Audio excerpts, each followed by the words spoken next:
underneath last week's edition, The Decorator, and stepped back to admire my handiwork. My list wasn't half as long as Dad's. His included the Christmacam, a Christmassy camera, the tinsel tangler, and the unwrapping gloves, to name a few.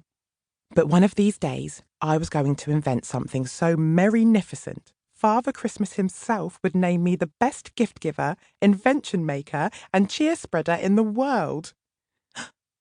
Maybe he'd give me a medal, or at least a personal inventing booth in his workshop. "Holes," Dad said, flicking through his big book of Christmas recipes. "Can you check the snowometer for me? Something tells me we might just be in for a fluttering of flakes." "Didn't you say that yesterday?" I laughed, searching the fridge for an early morning snack. Mum grinned. "And the day before that, and the day before that." Dad's brown eyes glazed over as he stared into the distance. "Did I ever tell you about the first time I saw snow?" he said. "When your grandparents moved us from Jamaica to the UK and the plane landed in a snowstorm? We'd never seen anything like it. We walked straight off the plane onto the runway and had a snowball fight," Mum and I said, finishing his sentence. Dad nodded coyly, still lost in his daydream.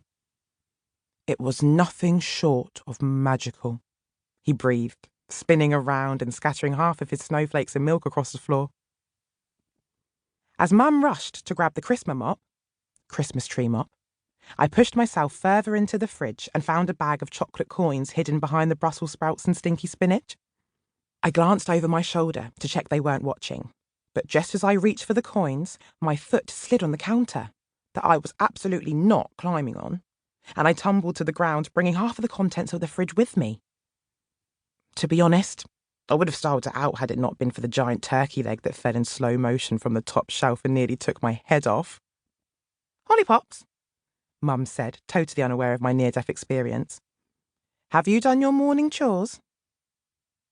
I shot her my most innocent, "of course I have" smile, shoved everything back in the fridge, minus the chocolate coins, which happened to fall into my pyjama pocket, and ran into the hallway.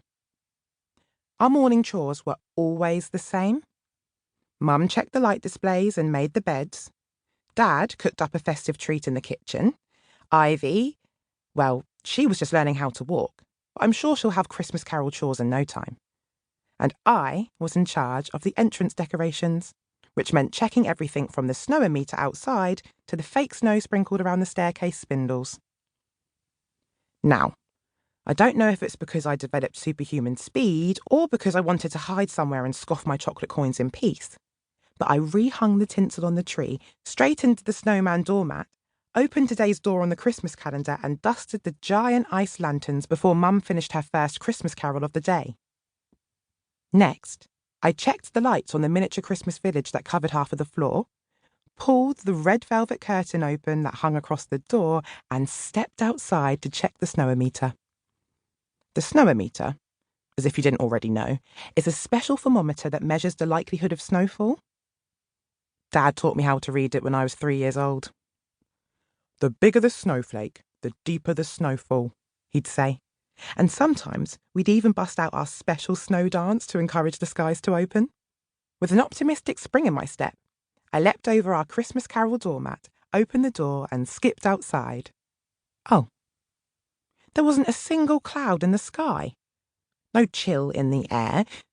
Not a single snowflake on the snowometer. My shoulders slumped. I suppose it was July after all.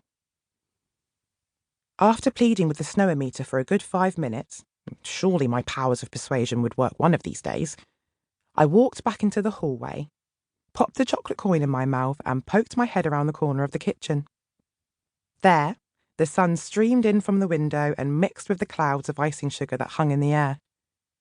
It turned the room into a real-life snow globe and looked so magical it was like Mum and Dad and Ivy were trapped in a different world. A world filled with snowfall and sunshine, flashing fairy lights, and constant jingling bells. It was a world where every day felt like Christmas.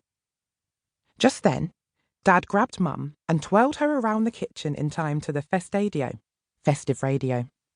They laughed and sang and bust out the sort of moves that made them look like drunk